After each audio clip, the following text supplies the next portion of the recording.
Sejam todos muito bem-vindos à nossa análise de hoje. Vamos direto ao ponto porque o nosso tema nos leva a explorar uma das forças mais imensas e misteriosas do nosso planeta: os terremotos. Pensa bem, por mais de 4 bilhões de anos, as forças colossais lá nas profundezas da Terra vêm moldando o chão que a gente pisa.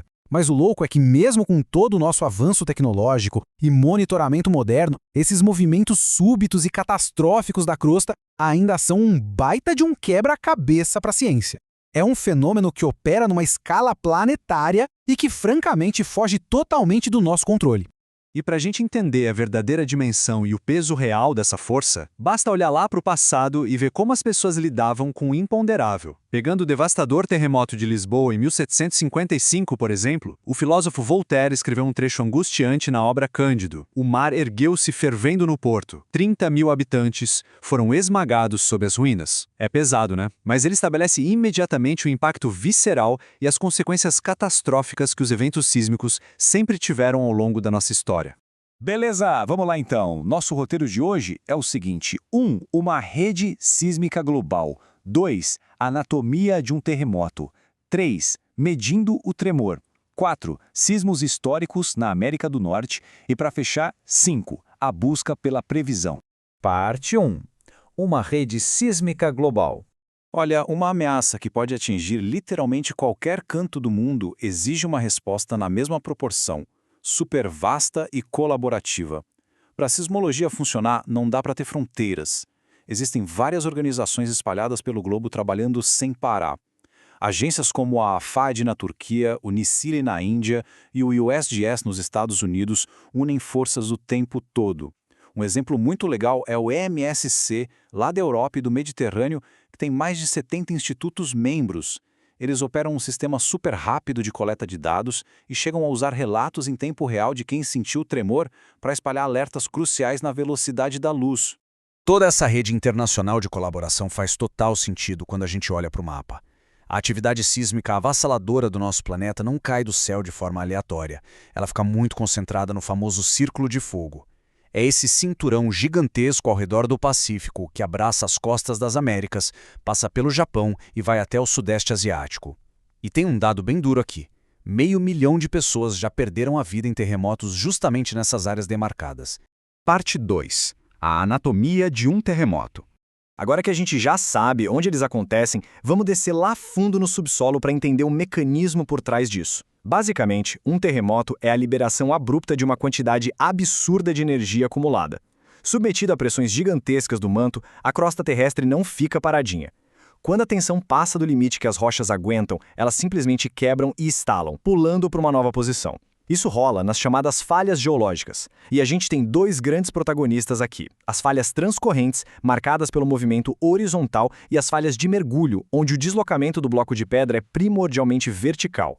E isso ilustra brilhantemente como esses blocos massivos da crosta da Terra deslizam e raspam uns contra os outros para gerar toda essa vibração violenta. Ali na esquerda, na mecânica transcorrente, o movimento é de arrastamento lateral. A famosa falha de San Andreas, na Califórnia, funciona exatamente assim. Esses escorregões súbitos são o gatilho que dispara ondas mecânicas devastadoras. Agora, o que é realmente interessante nesse slide é a diferença entre dois termos que a gente ouve direto, mas que o pessoal vive confundindo. Aquele ponto exato lá no fundão, quilômetros abaixo da Terra, onde a rocha efetivamente se rompe pela primeira vez, é o que a ciência chama de foco.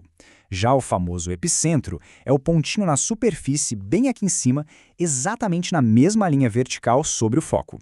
Saindo direto desse foco subterrâneo, a energia desponta através de ondas de corpo. Duas delas chamam a atenção: as ondas P, que são as compressionais, e as ondas S, de cisalhamento. As ondas P viajam de forma fenomenalmente rápida pelas pedras, empurrando as partículas para frente, meio que amassando o caminho. Já as ondas S são um pouco mais lentas e vêm na sequência, só que elas sacodem e deslocam o material de lado a lado. Mas o grande pulo do gato é que, por mais que essas ondas cruzem o miolo do planeta, quem realmente faz o estrago que a gente vê na rua são as chamadas ondas de superfície. Tem relatos fantásticos, como o de um observador no terremoto do Alasca em 64, que descreve que primeiro você sente o soco seco das ondas primárias e, em seguida, o solo sólido literalmente começa a rolar como se fosse um oceano agitado. É essa sensação de um tapete gigante sendo puxado e dobrado debaixo da terra que derruba prédios e destrói cidades inteiras. Vamos mudar de marcha e ver como isso se constrói passando das forças físicas puras para a tecnologia. Parte 3. Medindo o tremor. O herói silencioso dos laboratórios de sismologia é um aparelhinho supersensível chamado sismógrafo. Quando a menor vibração da Terra atinge a superfície, esse equipamento captura o movimento e desenha o famoso sismograma, que é aquela linha clássica subindo e descendo em zigue-zague no papel. Cruzando esses rabiscos de várias estações diferentes, os cientistas conseguem cravar não só a quantidade de energia que estourou lá embaixo, mas apontar cirurgicamente a hora exata, o epicentro e a profundidade do evento.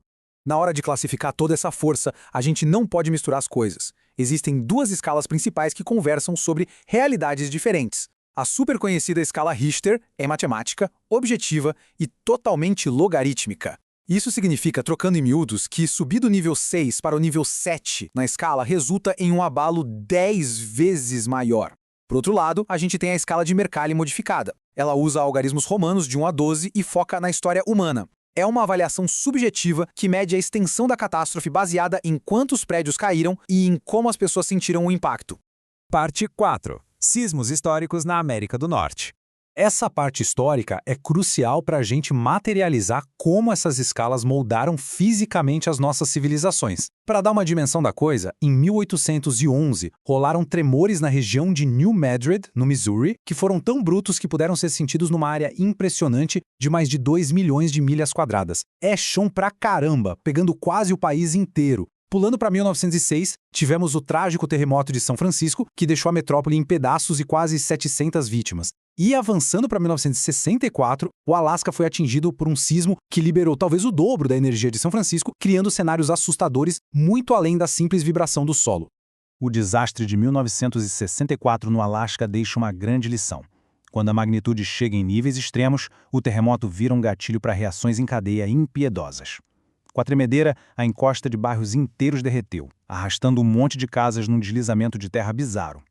Além disso, a quebra de partes submarinas induziu tsunamis fatais que esmagaram a infraestrutura ferroviária perto do mar. Fica claro que não é apenas o chão balançando, e sim uma reconfiguração catastrófica do mapa inteiro ao redor. Parte 5. A busca pela previsão. Chegamos então ao que é, sem dúvida, o santo graal da sismologia. Será que a gente vai conseguir antecipar quando a Terra vai atacar? Olha, de fato a gente teve um triunfo muito maneiro com previsões de longo prazo. Lá na Califórnia, monitorando a área de Parkfield, cientistas notaram que a falha de San Andreas tinha um ciclo super pontual. Ela costumava estourar a cada 22 anos, quase como um relógio. Apoiados nesses dados, no final dos anos 80, eles puderam afirmar que um tremor estava para acontecer nos próximos anos, dando tempo e aval oficial para o pessoal plantar sismógrafos na região com muita antecedência.